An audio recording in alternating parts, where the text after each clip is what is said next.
degmada Hobyo ee gobolka Mudug ayaan joogaa.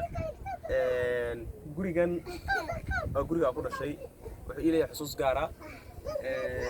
Sidan geedaha iyo gaabnidu midna ma ahayn markii aan ku noolaa. Sababtu waxay tahay dhulku waa dhul banaana, ciid badan oo intaas oo kiiloomitir wax ka badan magaalada ka soo gashay ayaa joogtay. Gurigu deegaanku lahaa ilaa qaybaha laakiin waxa soo dhaweeyeen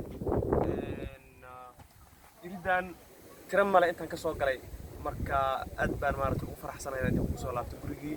waxyaabaha gurigu uu ka kooban yahay waxa kamid ah dhagaxan maba isbedelaba. bahashan waa fuusto la kala jeexay, dadka qaar waxay u yaqaanaan mitir kube barbar shubdada yiraahdaa, qaar banu kor waxa ka saaran jilay ama tirniig saa u taqaano.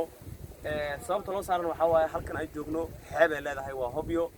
sadaradeed haddii jiingad la saaro dhaqsi badda cunaysa wuu go'ayaa. tirniigu isma bedelo ama jilayga saa u taqaano, waa suuragal qabda inaan ku riiqi jirtay.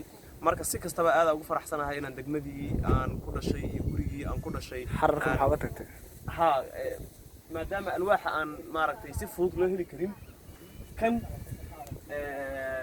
alwaax sax ma ahan, laakiin kana alwaaxa kan waa geedka baadiyaha laga helo ee la yiraahdo xararka, waa tiir waaye. marka si kastaba farsamo wanaagsan ama sanco wanaagsan ay ku kooban yahay. iriduna geli jiray, hadda waxaa la ii sheegay in dad Kristiyaani ay degan yihiin, weli inuu nool yahay ku faraxsanahay.